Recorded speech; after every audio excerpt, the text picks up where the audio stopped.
For 4,500 years, the Great Sphinx has stared over the desert with the one face everyone claims to know, and the one name nobody can prove. I think you can argue that the Sphinx is the most recognizable statue anywhere in the world. And that's not an exaggeration. It's 240 feet of limestone carved from the Giza bedrock around 2500 BC, a lion's body with a king's head, and above all, a portrait, meant to be one specific real person. For 100 years, the answer to who seemed settled. Pharaoh Khafre. Case closed. But not everyone got the same answer. Then AI was used to rebuild that face, strip away the damage, and show the original underneath, and it didn't match the king the textbook's name.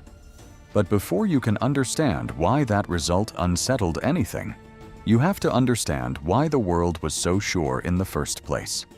So start with the case for Khafre, because it's a lot stronger than you'd expect. The circumstantial case for Khafre.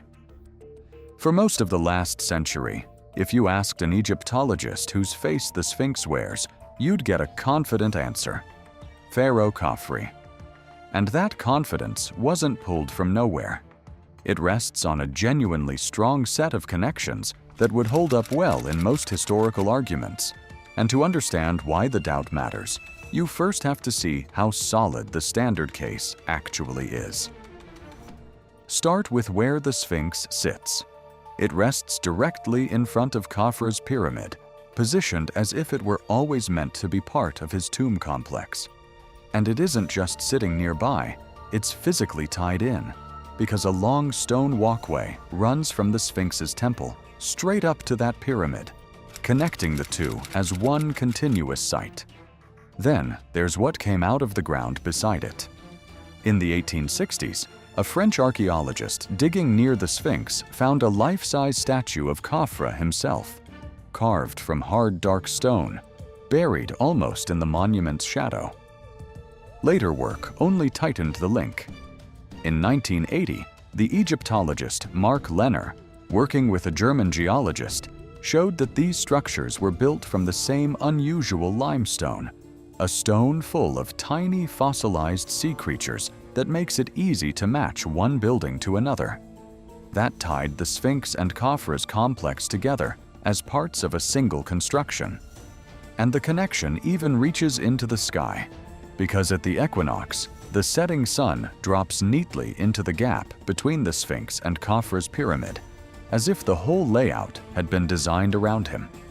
All of which is why the two most authoritative living voices on Giza, Mark Lenner and Zahi Hawass, both land on Khafre. For them, the Sphinx is his, built as part of his monument, and given everything stacked in its favor that has stayed the mainstream answer to this day. But notice what all of that evidence has in common. Not one piece of it actually proves anything. Its location, its architecture, it's a statue found nearby, it's a line of sight to the sun, and every bit of it points at Khafre without any of it naming him. That is the quiet problem sitting underneath the confident answer, because in 4,500 years, no inscription from Khafre's own time has ever been found that names who built the Sphinx or whose face it wears. Not on the monument itself, and not anywhere in his complex.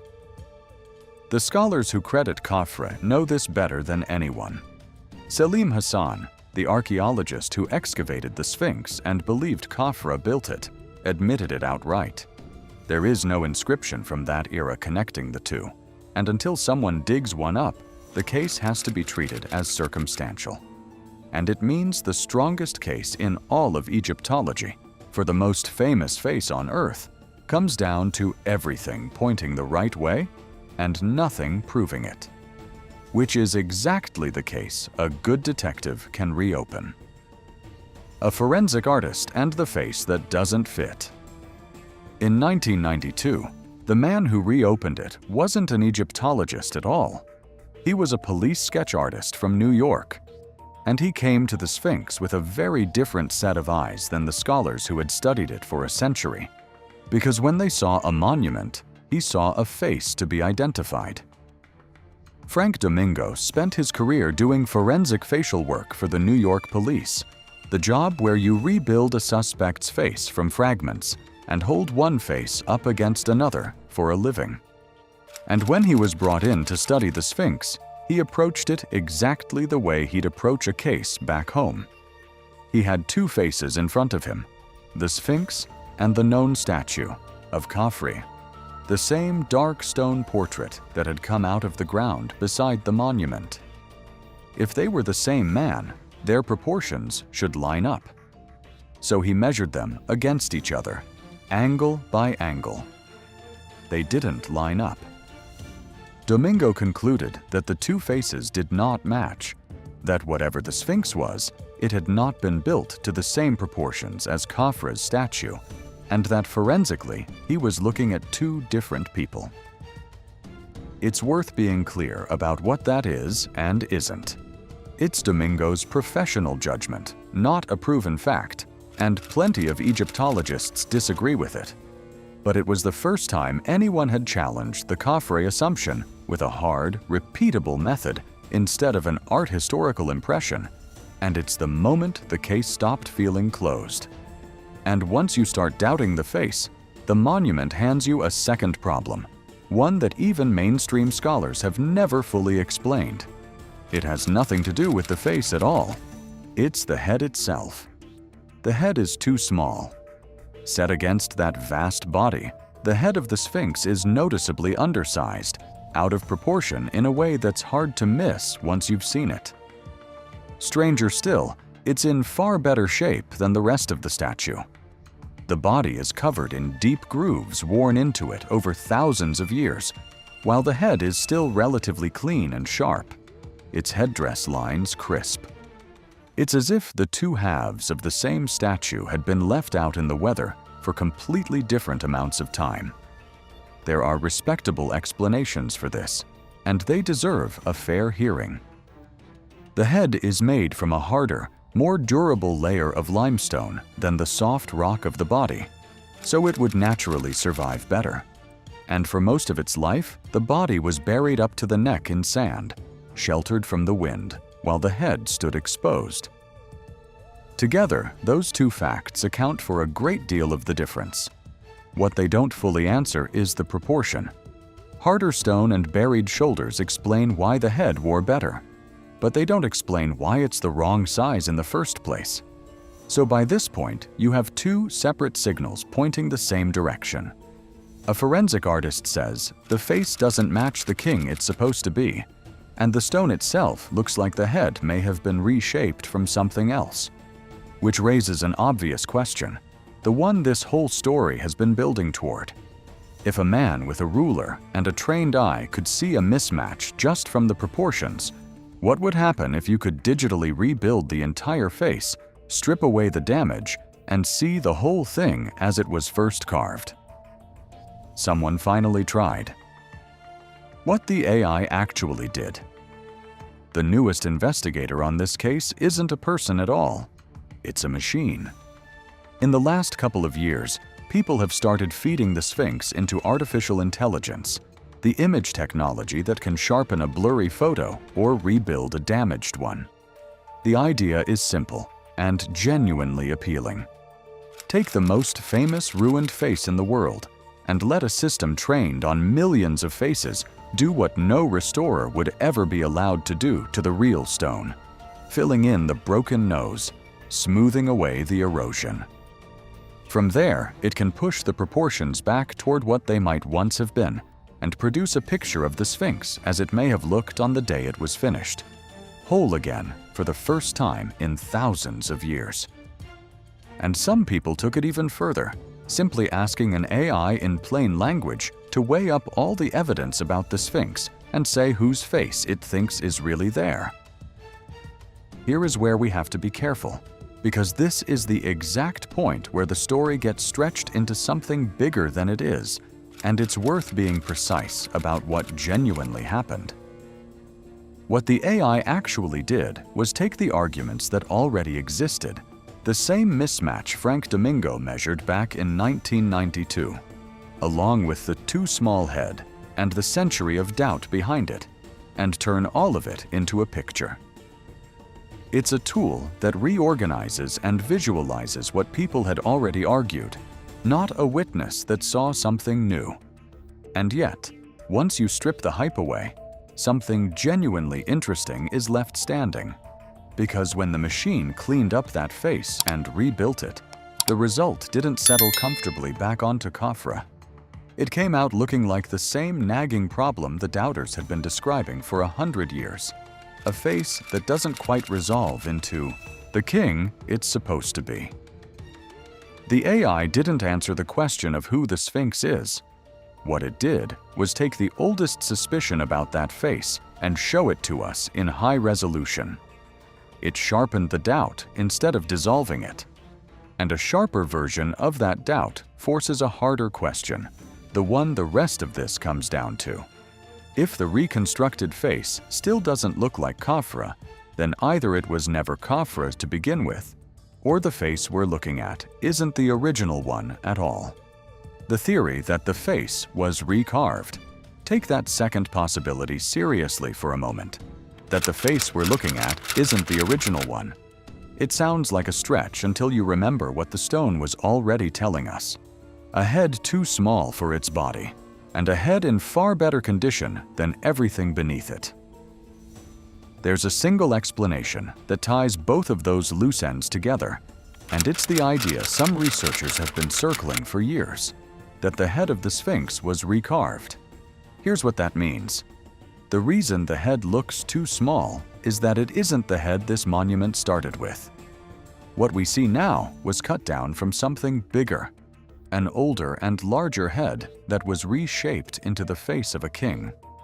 If that's what happened, it explains the proportions in one stroke, because a head reduced from a larger original would naturally end up undersized against a body that was never resized to match. And it explains the freshness too, because a face recut later in the monument's life would have spent less time exposed to the weather than the ancient body below it. Two of the strangest features of the Sphinx, solved by the same move. And it closes a third loose end as well. It would explain the thing Frank Domingo saw, because if the face was reworked at some later point, for some later ruler, then of course it doesn't line up cleanly with Khafre's statue, since it was never simply Khafre's face to begin with, but a revision of something that came before. That the Sphinx was originally a lion. But a few researchers did not agree with this. One of them, Robert Nayland, laid out a detailed case in a 2020 paper, arguing that the original monument wasn't a human head at all, but a lion, a giant statue of the lioness goddess Mehit, later remodeled into the human pharaoh we see today. That is not the mainstream position, and it should be flagged plainly as a claim rather than a finding, an interpretation built on reconstruction and inference rather than on any inscription or hard proof. But whether modest or wild, every version points the same way. The face may be a later revision of something older. And if it was recut, the next question can't wait any longer. How old is the thing underneath it, really? The older Sphinx problem. That question, how old the thing underneath really is, opens the strangest and most contested door in the entire Sphinx debate. Because there's a theory that the Sphinx isn't 4,500 years old at all, that it's far, far older, built by someone thousands of years before Khafre was ever born. And the whole argument rests on something you can walk up and see for yourself, the way the stone is worn. The Sphinx doesn't stand on open ground. It sits down inside a pit carved out of the bedrock, and the walls of that pit are the key. Look at them, and you'll see deep, rolling channels running down the rock. In the 1990s, a geologist named Robert Schoch argued that this wear couldn't have come from wind and blowing sand. To him, it looked like water damage, the sort of pattern left behind when heavy rain pours down a surface for a very long time. And here's why that would matter. Like the Sphinx was exposed to at least 1,000 years. The Giza Plateau, the stretch of desert where the Sphinx and the pyramids stand, hasn't had that steady rainfall since long before Khafre, back in a much wetter age thousands of years earlier. So if rain cut those channels, the argument goes, the Sphinx had to already be there to catch it, which would push its age back by thousands of years and blow up the whole timeline of who could have built it. Schock, working with the writer John Anthony West, turned this into one of the most famous alternative theories in archaeology. Here's where the caution has to come in, because this is exactly the claim that gets run far past what the evidence supports. Mainstream Egyptology does not accept the older Sphinx theory, and it doesn't reject it out of stubbornness. The dig records, the ancient climate data, and the geology of the site all point the other way. And the version that has the Sphinx thousands of years older than the pyramids is generally treated as pseudo-archaeology, a claim that looks like science but doesn't hold up to it. Sitting in the same bin as lost Atlantis stories, the evidence never supports. That said, it would be dishonest to wave the whole thing away, because not every version of the idea is fringe. A geologist named Colin Reeder looked at the same weathering and came to a far more modest conclusion. Sphinx is a much older structure that the Egyptians adopt. He agreed the erosion was unusual and might mean the Sphinx is somewhat older than the standard date, but only by a few centuries, not by lost ages. That milder version is the defensible slice of this debate, the part that stays inside the boundaries of real evidence. So the honest picture is this. There is a real, if minority, argument that the Sphinx may be a bit older than the textbook says. And wrapped around it is a much wilder claim that the evidence does not support. Both matter to our story for the same reason, because if the monument really was recarved, as the last section suggested, then when it was first carved becomes a genuinely open question, and that reopens the biggest one of all. If we can't be sure when the Sphinx was made, then we certainly can't be sure who it was made for. Which brings us back to the suspects. The rival suspects. So let's say the doubt is real. A forensic artist sees a mismatch, the AI sharpens it, and the stone itself hints the face was recut from something older. If the Sphinx isn't Khafre, then the obvious question is the one any detective asks once the first suspect stops fitting. Who else is in the frame? And it turns out there are two other names, each with a serious scholar behind it. The first is Khafre's own father, Khufu, the pharaoh who built the Great Pyramid itself. The German Egyptologist Rainer Stadelmann studied the face and headdress closely and argued they fit Khufu's time better than Khafre's, with the style of the striped headcloth and the beard pointing a generation earlier. And he found a second clue built into the ground. Khafre's causeway, the long stone walkway that runs through the site, seems to bend slightly, as if it had to steer around something that was already there. That something, Stadelmann argued, was the Sphinx, which would mean it was already standing before Khafre began building, back in his father's day. The second suspect is Djedefre, Khafre's brother, a pharaoh who ruled only briefly.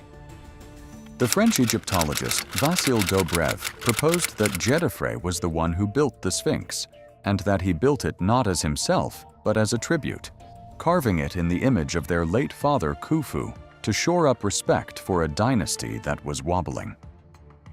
In that version, the face isn't Khafre, and isn't quite Djedefre either.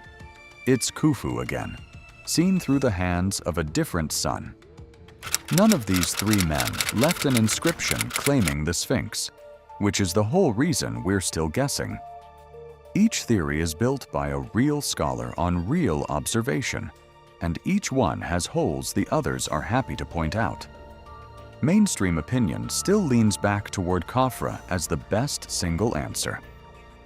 But leaning toward an answer is not the same as proving it, and the fact that two credible alternatives exist at all is the clearest sign that this case was never as closed as the textbooks made it sound.